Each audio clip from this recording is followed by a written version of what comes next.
My name is Rachel. I'm 39, and for the past 11 years, I've been married to a man I believed I knew, Daniel. We built a life together. A quiet, stable life.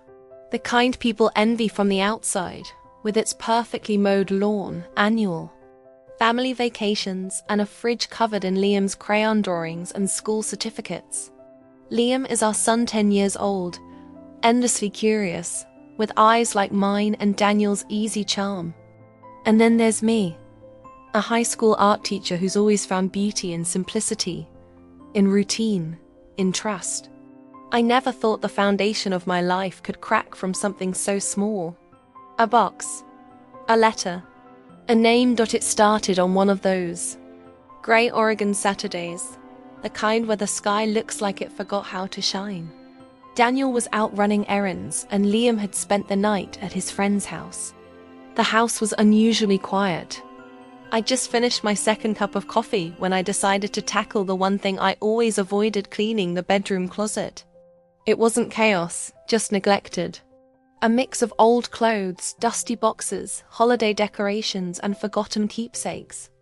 I figured an hour of cleaning might give me some peace, a sense of order.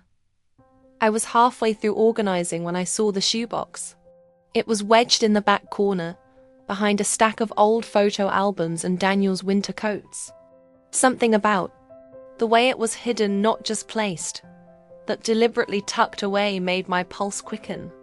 I pulled it out, brushing off the thin film of dust. It didn't look like much. Just an old Nike box, the kind you'd toss in the recycling bin.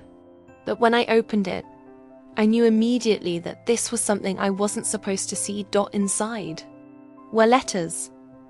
Dozens of them, neatly folded and tied with a thin red ribbon that had begun to fray at the edges. My breath caught in my throat. I hesitated, staring at them, torn between respecting privacy and needing to know. And then, with a shaking hand, I untied the ribbon and opened the top letter. Dear Daniel, it began. My eyes skimmed the first few lines. The words weren't casual or friendly. They were intimate, confessional, full of longing and guilt. She wrote about missing his touch, about stolen time together, about a love that felt wrong but irresistible. My fingers tightened around the paper, heart pounding. I read the last line, barely breathing. Love, Emily. I froze. Emily, my younger sister, my best friend, my confidant, the one person in this world I thought I could trust without question. I stared at her name for what felt like an eternity, waiting for the letters to rearrange themselves into something else, anything else. But they didn't. It was her handwriting, her voice on the page. I opened another letter, then another. Some were dated months ago, some only weeks. All written in the same hand, all directed to my husband, and all speaking of a connection I had been too blind or too trusting to see. Shock gave way to nausea. My legs went weak, and I sat down on the bedroom floor, surrounded by sweaters and cardboard boxes, staring at the evidence of a betrayal that had slipped into my life quietly, like a draft through a closed window. I thought about the dinners we'd shared together, the holidays, the laughter, Emily holding Liam in her arms when he was born, Daniel holding my hand in the delivery room. How many memories were real? And how many were stained with secrets? I heard the garage door open. Daniel was home. I didn't have time to think. I stuffed the letters back into the box, tied the ribbon as quickly as I could, and slid the box back into the closet behind the coats. My hands were trembling. My heart felt like it would explode. Hey, babe, he called. I brought groceries. I wiped my face and stood up, forcing myself to breathe, forcing myself to smile. Hey, I replied, my voice even. Perfect timing. Liam's still at Noah's, so it's just us. He walked in, kissed my cheek, and smiled. I looked into the eyes of the man I married and saw a stranger I didn't recognize. I wanted to scream. I wanted to throw the box at his feet and demand the truth. But I did in single quotes T. Instead, I smiled back. And in that moment, I realized something. I wasn't ready to break this open. Not yet, because if they had hidden this from me, what else were they hiding? I needed answers. I needed to know how deep the lies went, so I stayed silent. For now. I never knew silence could feel so loud, after discovering the letters. I began seeing everything differently through a lens that filtered every word, every gesture, every shared glance between Daniel and Emily.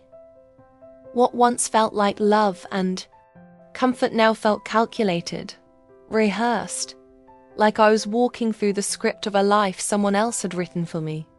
Nothing had physically changed in our home. Daniel still folded the laundry on Sundays. Liam still left his socks everywhere. And Emily still showed up on Thursday nights with takeout and gossip. But emotionally, everything had shifted. I didn't live in a home anymore. I lived inside a lie. I became an observer in my own life. Watching, listening, documenting. Emily still laughed the same way, tilting her head back and touching her chest like she always had. But now, that laugh made my stomach turn. I noticed how her smile would falter just for a split second when I looked too long. How her voice tightened when she mentioned Daniel, as if she was waiting for a reaction. I gave her none. I couldn't not. Yet, Daniel, for his part, seemed oblivious. Or maybe just overconfident in his deception.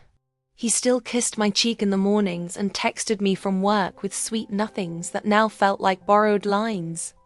Sometimes, late at night, I'd lie awake and just watch him sleep, trying to find the version of the man I married, hidden somewhere in the lines of his face. But all I saw was someone I didn't recognize. A stranger in my bed. I started testing them gently. Little experiments. I asked Daniel how Emily was doing just casually. He said she was still single, and his tone didn't change. He didn't flinch. But I caught the way he avoided eye contact.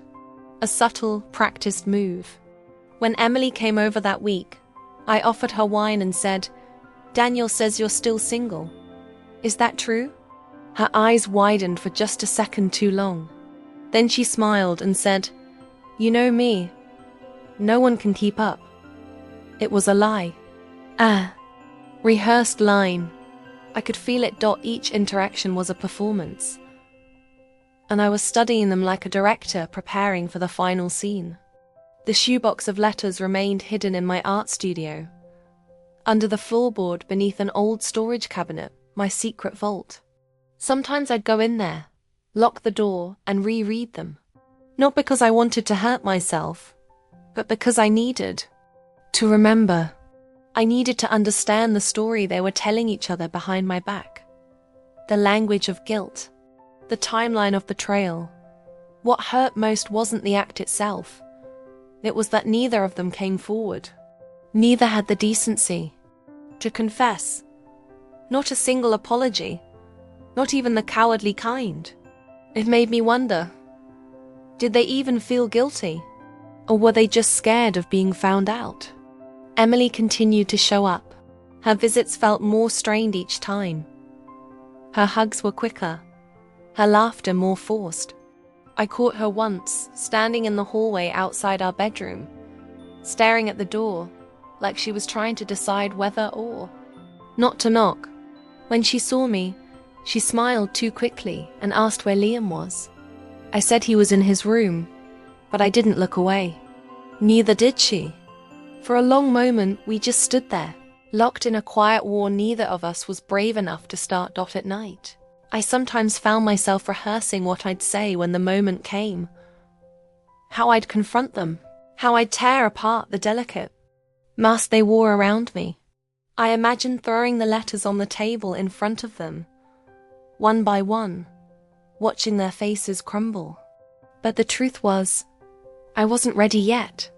My heart was still shattered. I wasn't sure if I wanted revenge or closure, or simply to hear them say it out loud. To confirm what I already knew. Until then, I played my role. The loving wife. The supportive sister. The woman smiling while she burned quietly inside. But fire doesn't stay hidden forever. And neither does the truth. It happened on a Sunday, quiet, grey and unremarkable on the surface. But I had made up my mind the night before. No more pretending. No more watching from the sidelines of my own life.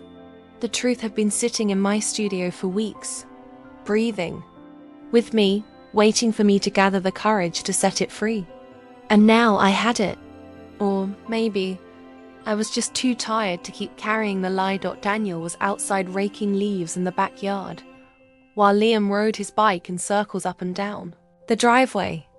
I stood by the window, watching them like a stranger looking in. They looked like a family from a photograph, calm, content, perfectly normal. But I knew better. That image was cracked beneath the surface, and it was time to stop holding it together for the sake of appearances. I called out to Daniel, "Can we talk?" He dusted off his hands, smiling like it was just another Sunday. "Sure, everything okay?"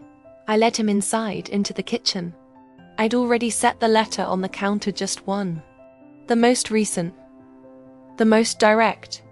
It sat there like a loaded weapon between us. He glanced at it, confused at first. Then he saw the handwriting. His face changed immediately. He didn't pick it up. He didn't need to. He knew what it was. "You left this in the closet," I said calmly. "Well, not just this. A whole box of them, actually." He opened his mouth to speak, but I held up a hand. "Don't lie to me, Daniel. Please, not anymore." He closed his eyes. For a long moment he didn't say anything. And when he did, his voice was barely above a whisper. "It started over a year ago. I never meant for it to go that far. I don't even know how it happened. One minute she was just Emily, and then suddenly she was something else. She's my sister," I said, the words tasting like metal on my tongue. "You betrayed me. You betrayed Liam." "I know," he said. "I know, I ended it months ago. It was a mistake, Rachel. A terrible one. I didn't want to lose you. I've hated myself every day since." I looked at him, truly. Looked at him and felt something I didn't expect. Pity. But not enough to forgive him. "Get out," I said. He looked up, startled. "What?" "I need space. You can't stay here. Not tonight. Maybe not ever again." "I don't know yet. But I know I need to breathe without you in this house." His shoulders dropped, but he nodded. He didn't fight it. He packed a bag in. Silence. Before leaving, he asked if he could say goodbye to Liam. I said yes. Liam didn't ask questions, he just hugged his dad tight. It broke me, watching it. But I held it together until the door closed. That night, I sat on the couch with a blanket around my shoulders, holding the box of letters like a lifeline I no longer needed. I thought that would be the hardest part. But the real storm came 2 days later. Emily showed up. She didn't knock.